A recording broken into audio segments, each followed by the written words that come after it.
Myself, Jayashree Shepalkar, welcomes you for the lecture series on computer graphics and visualization. Module number 1, lecture number 3. In the previous class, we have discussed about raster scan display systems, random scan display systems, and color CRT monitors.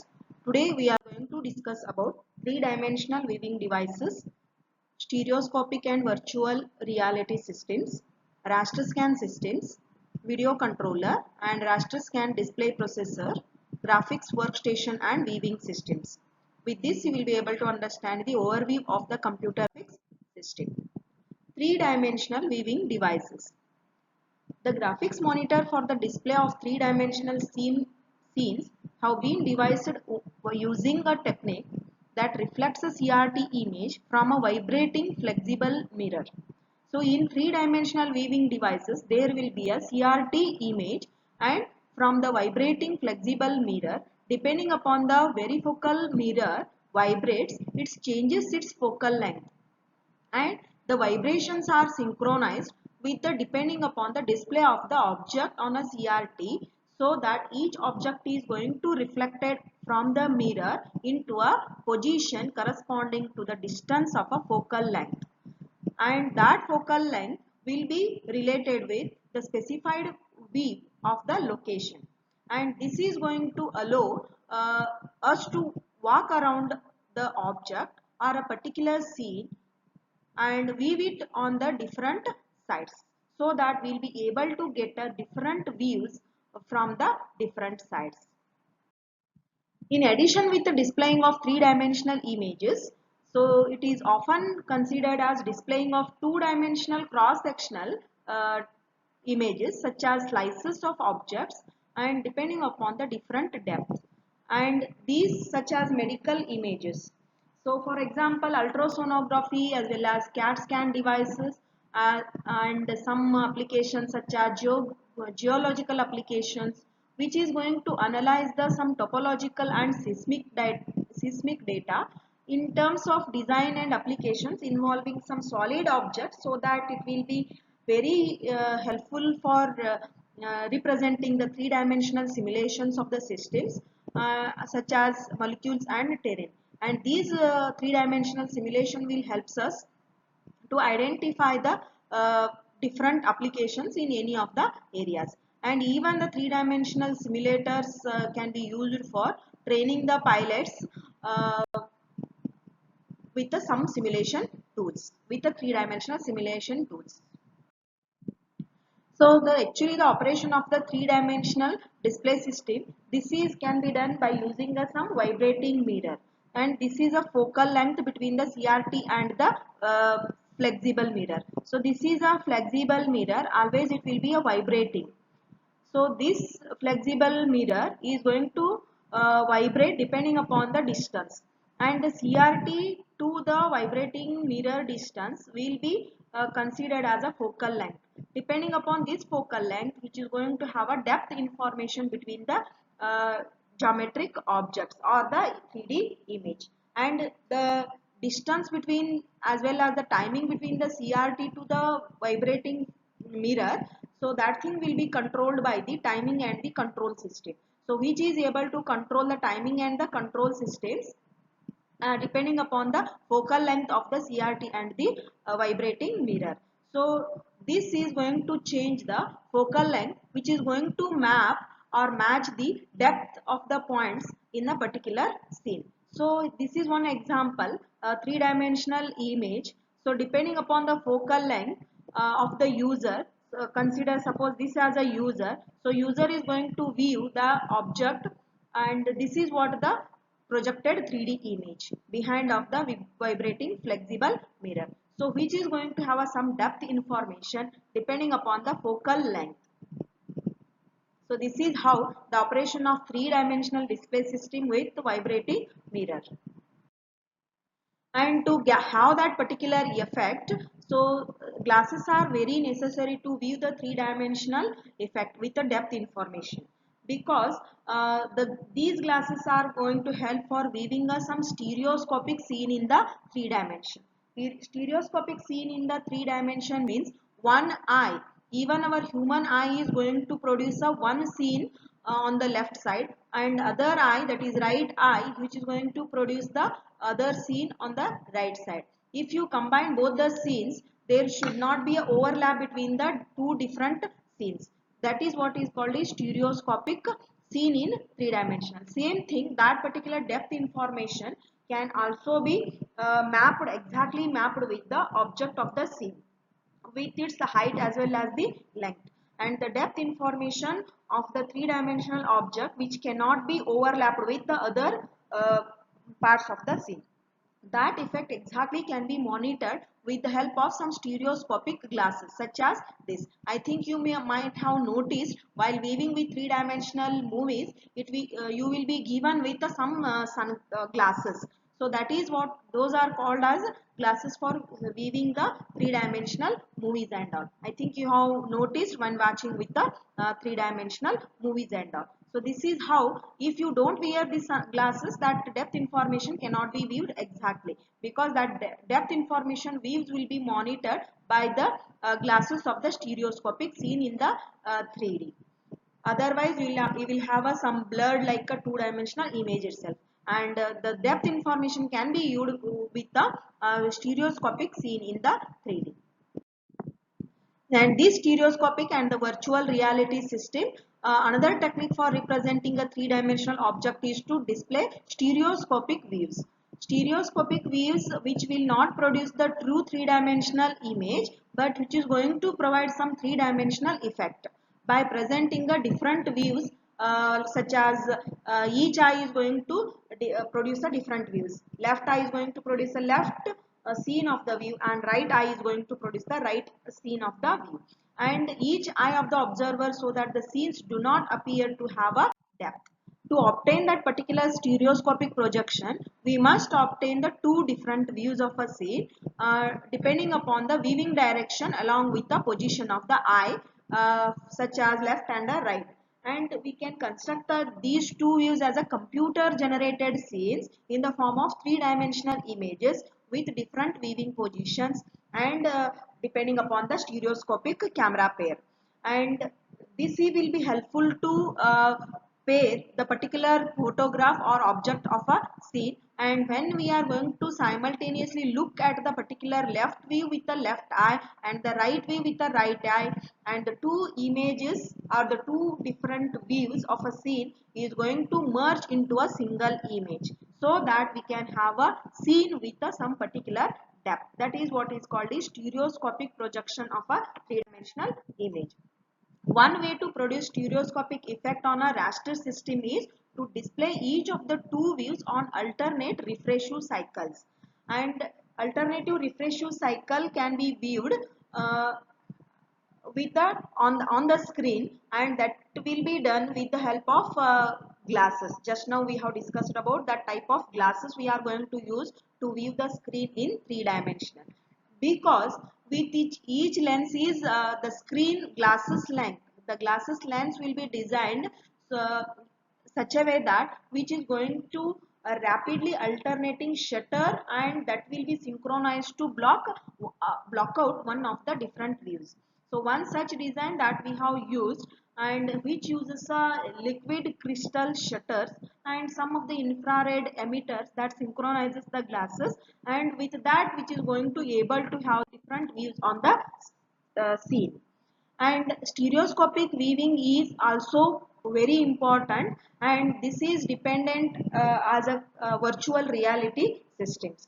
Virtual reality systems, when the users can step into a scene and he is going to interact with a particular environment, and he uses a optical system to generate some stereoscopic views of a scene, and that particular viewing input devices, as well as they are going to locate the and manipulated objects in the scene, and the sensing system is in the headset is going to keep the track of the viewer's position, such as front and the back of the objects, and when the user walks through the interaction with the display, which is able to create a environment such as virtual reality environment for the stereoscopic viewing. So this is what is called is stereoscopic viewing, and another method for creating a virtual environment for depending upon the stereoscopic scenes. Now let us move to the raster scan systems. The interactive raster graphics systems typically employ several processing units in addition to the central processing unit, which has a one display purpose special purpose processor. That is what is called is video controller. Sometimes it can also be called as display controller. And this display controller is used to control the operation of the display device. Here the frame buffer can be anywhere in the system memory, and the video controller is going to access the frame buffer to refresh the screen. And in addition with the video controller, some of the raster systems are also going to have the other processors as well as the co-processors to accelerate the implementation of the computer graphics. So this is what the architecture of a simple graphics system.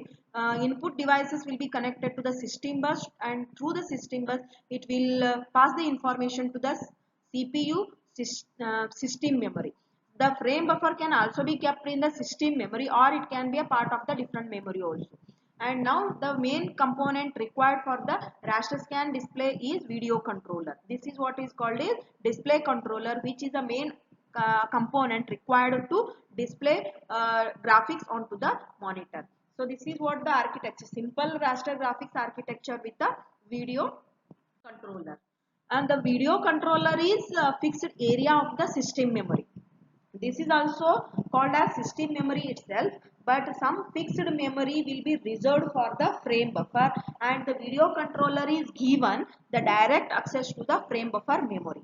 The frame buffer location on the corresponding screen positions are referred as Cartesian coordinates. The Cartesian coordinates will be normally represented in terms of x and y axis. So x and y axis, if you consider the top in the raster scan display system such as our monitors, the top left corner, this top left corner will be considered as a origin. So this will be considered as x axis, and this is considered as y axis. So in Cartesian coordinate system, this will be considered as 0, 0. As it step it onto the x-axis, the x-axis value will be incremented by 1. Same thing will be in the form of y-axis. So in an application program, we use the commands to display some points onto the monitor. So to do that, this is what the architecture of a raster system with what exactly the system memory consists of. In the previous one, simple one, we have just replaced with the system. Now it is been added with a frame buffer. So frame buffer is also a part of the system memory, but this frame buffer is only meant for storing the picture or storing the any of the image onto the monitor.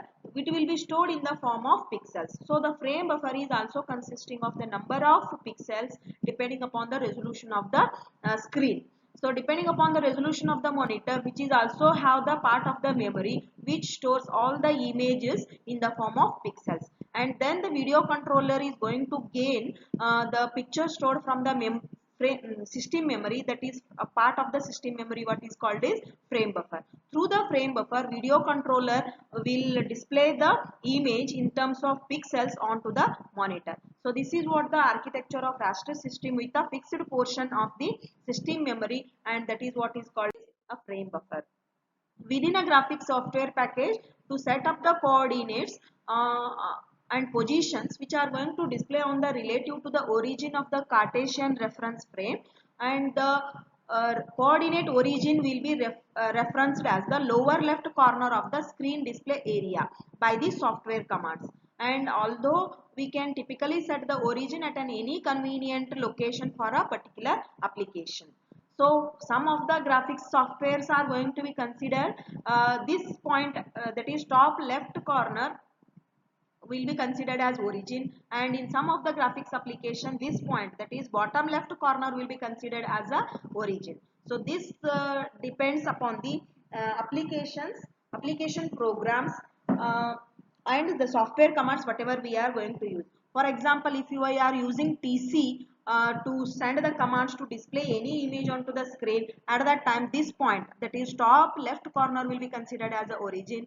Now in OpenGL, whatever we are going to use in our programming, the OpenGL concept. So in OpenGL, whatever the window we are going to create to display the output, so for that with particular window, the lower left corner will be considered as a origin, and this selecting of the origin will depend upon the application programs whatever we are going to use.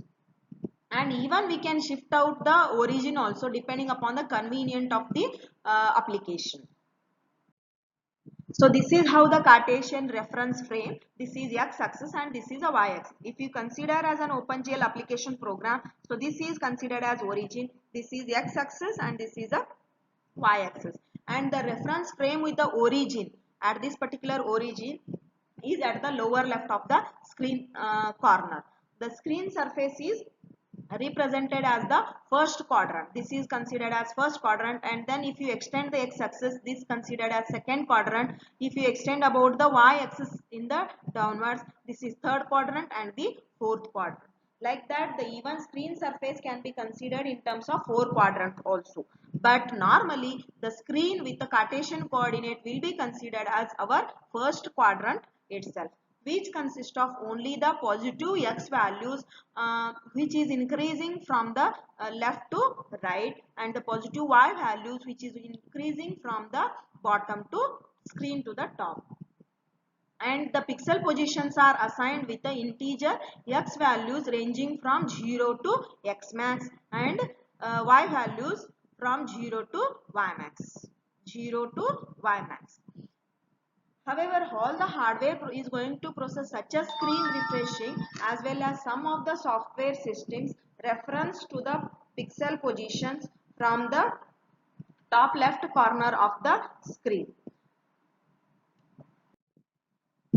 The basic refresh operations of the video controller are diagrammed, and some of the two registers are used to store the coordinate values, because it is going to have a two axis, one is x-axis and the y-axis. To store these two different values of the coordinate values for the screen pixels, we need two different registers.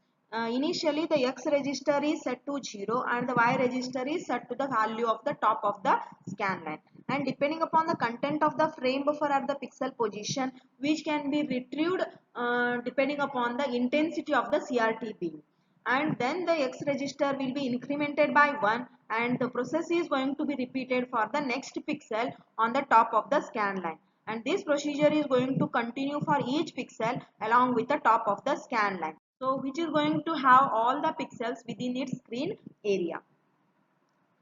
After the last pixel on the top of the scan line has been processed, the x register is set to 0 and the y register is set to the value for the next scan line down from the top of the screen, so that the pixels along with this scan line are then processed in turn, and the procedure is repeated for successive scan lines. And after cycling through all the pixels along with the bottom scan line, the video controller is going to reset the registers for the first pixel position, and then it is going to start with the from top scan line and refresh process starts over.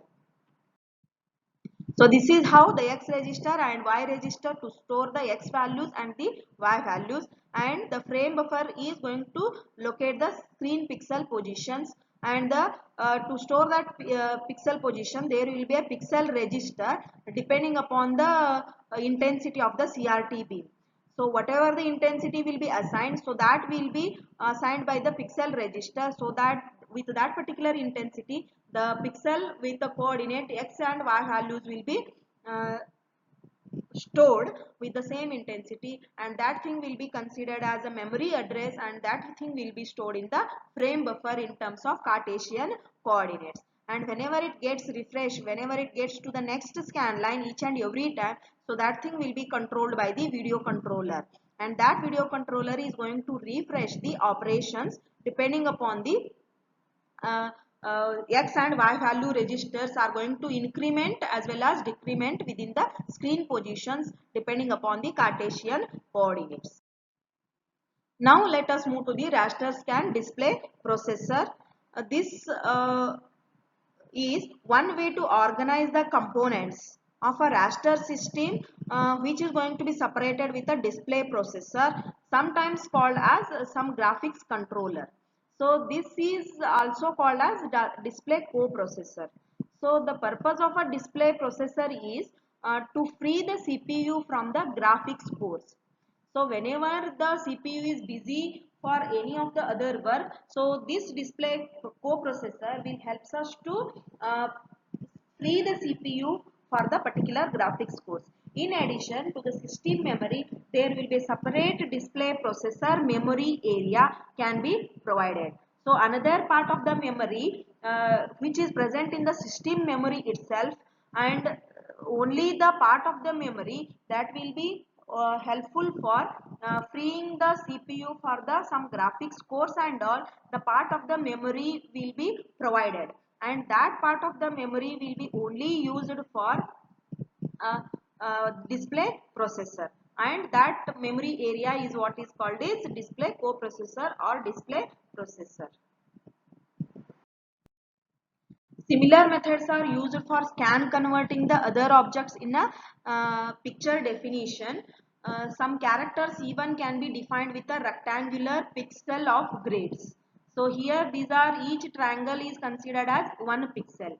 So this total how many pixels in the x direction? Total 8 pixels in the x value, x direction, and the 8 pixels in the y direction. So each and every pixel will be considered with the rectangular or else with the square shaped. And this is what the pixel grid shown with some pixel grids with a rectangular shape. If I want to display the character, okay, so for that each pixel will be highlighted with some intensity value. So for this is what the displaying of the character B. So character B is going to have the outline like in this way.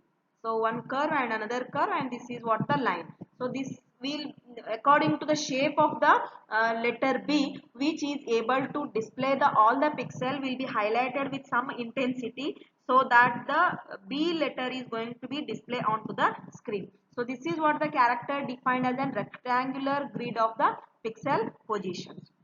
Now here you can notice the character is defined with the outline shape. So outline shape which is going to have not in the form of pixels, only the lines, line drawing. So this is what the vector scan we can see. Vector scan display. So the line will be drawn from this to this position, then the curve, outline curve, another curve, like that the character B is drawn. So this is the character defined as an outline shape. So this is a vector scan display, and this is a, or we can say random scan display, and this is a raster scan display, in which the characters are defined with the rectangular grids or pixels. And the array of the character grids can even vary from any of the pixels. Here we have taken the 8 by 8 size. So even if the character grid scan is going to vary with some of the array size with x pixels as well as the y pixels, and even it can have a more number of pixels with higher quality displays. And the character grid is displayed by superimposing the rectangular grid pattern into the frame buffer with some of the coordinate position. If I say this particular position, so x is on to the 4 values, and as well as y is on incremented up to 4. So this location is going to have the 4 by 4 location. The display processors are also designed to perform a number of additional operations, such as even the various line styles can be drawn, such as dotted lines as well as dashed lines, some solid lines. Even it can also help to display the some color areas by applying some transformations to the objects in the scene, and which will help the display processors to design some interactive input devices such as mouse. Now let us move to the graphics workstations and the some viewing systems. Most graphics monitors today, whatever we are using, these are going to operate on the raster scan displays. Remember this. Both the CRT and flat panel systems Whatever the CRT, if you consider, even nowadays nowhere we are using a CRT, but nowadays we are using flat panel systems very commonly in use. And these graphics workstations are going to range from general purpose computer to even multi monitor facilities, and even which is going to have some ultra large viewing screens.